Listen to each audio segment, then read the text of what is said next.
करता, कान पवित्र करो, मन पवित्र करो। तो रुक्मणी देवी की भूगर्भ देश की कड़ी, जहाँ से कृष्ण जी रुक्मणी जी को 4 घोड़ों के रथ में हरण करके द्वारिका में लाए। चैत्र शुक्ल एकादशी को दिन कृष्ण और रुक्मणी जी का विवाह हुआ द्वारिका में। भगवान का 8वां पट रानी, सबसे श्रेष्ठ रानी थी रुक्मणी जी। रुक्मणी जी ही लक्ष्मी जी को थी। यहाँ आने वाले यात्री लोग 2 कार्य करते, जिसके लिए आप दूर से आए, माता का दर्शन करेंगे, आगे द्वार में जाके दर्शन करेंगे।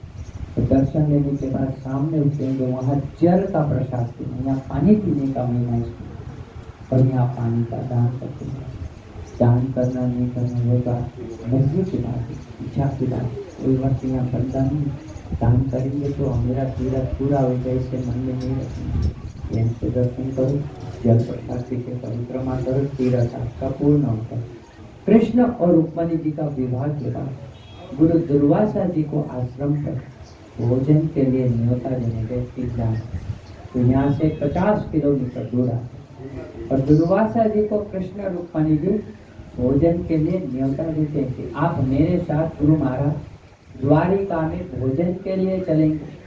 तब दुर्वासा जी बोले कि नाथ मैं आपके साथ द्वारिका चलूं, भोजन करूं, पर जिस रथ में आप आए वो रथ में अश्व जुड़े। आप रथ में से घोड़े को निकालो और पति पत्नी आप स्वयं रथ में जुड़ो। निज हाथ से रथ खींचते द्वारिका ले जाओ तो मैं आपके साथ द्वारिका चलूं, भोजन करूं। गुरु महाराज दुर्वासा जी का आज्ञा का भगवान ने पालन किया। एक तरफ में जगत को चलाने वाले कृष्ण परमात्मा, तो दूसरे साइड में माता रुक्मणी जी। घोड़ाना जग्याમાં બંને રથમાં જોડે કે दोनों पति पत्नी रथ में जुड़े। पिंडारा गांव से रथ खींचते हुए द्वारिका के ओर लेके आए। रथ चलते आधा मार्ग पर रथ आया। मध्याह्न काल रुक्मणी देवी को थकावट के कारण पानी का प्यास लगे। तब कृष्ण जी से बोले कि हे द्वारिकाधीश, आप मुझे पानी पिलाएंगे स्वामी?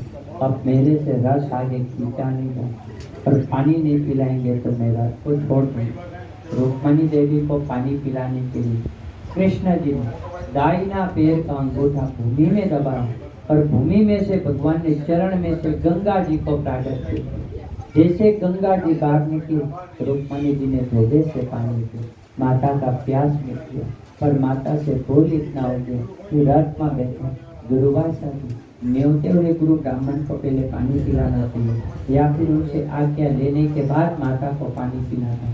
बिना आज्ञा पानी पीने पर ऋषि दुर्वासा जी ने क्रोध के आवेश में आके श्राप दिया कि आप पति और पत्नी का 12 साल का वियोग हो जाएगा, जुदाई हो जाएगा। इसीलिए कृष्ण जी का मंदिर है गाँव में, वो शहर के बीच में, और रुक्मणी देवी का मंदिर गांव से बाहर।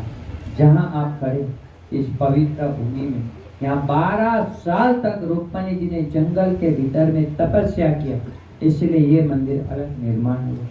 दूसरा नंबर का श्राप दिया कि द्वारिका मोक्ष भूमि में कृष्ण जी सब कुछ मिलेगा, पीने का मीठा पानी नहीं मिलेगा। तो आज भी ये श्राप के कारण यहाँ 19 किलोमीटर के भीतर में ये जमीन में यहाँ कुआ करो, बोर करो, नमकीन पानी नहीं, खारा पानी, पीने योग्य मीठा पानी मिलेगा।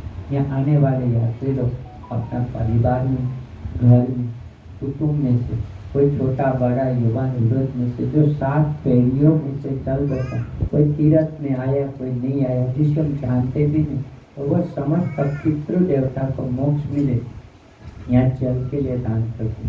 जिसमें कोई एक दिन का पानी पिलाना चाहते, जिनका क्या व्यवस्था, तो पूरा दिन पानी पिए, जिसके भीतर में गाय माता, पशु पंक्षी, साधु सन्यासी आने वाले हजारों तीर्थ यात्री लोग पानी पीते हैं। एक दिन का खर्चा, एक टैंकर पानी का 1000 रुपया लगता है, एक दिन पानी पिलाया जाता है। तो आधा दिन पानी के लिए दान करके आधा टैंकर का उनका 500 रुपया होता है।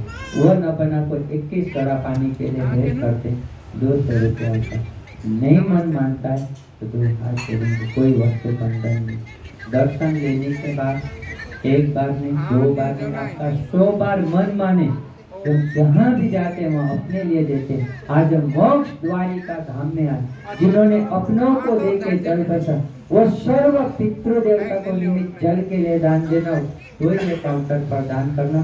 पानी का दान करने वाले यात्री को मंदिरों को माता का कुमकुम और प्रसादी आशीर्वाद के रूप में मंदिर की ओर से देते हैं और नीचे उतरेंगे, वहाँ जल का प्रसाद पी करके परिक्रमा करेंगे, तीर्थ आपका पूर्ण होता है। रुक्मणी जी ने कृष्ण जी को एक चिट्ठी लिखी थी, जो पत्र जिसे दुनिया का पहला नंबर का पत्र मानते हैं, जिनका प्रमाण श्रीमद् भागवत के भीतर में भी बताते, जो स्वयं लक्ष्मी जी ने लिखी थी। आप किसी को भी लेना हो तो बाहर मिलेगा, वहां से लेंगे, तो घर में रखने से भी लक्ष्मी जी का वास होता है।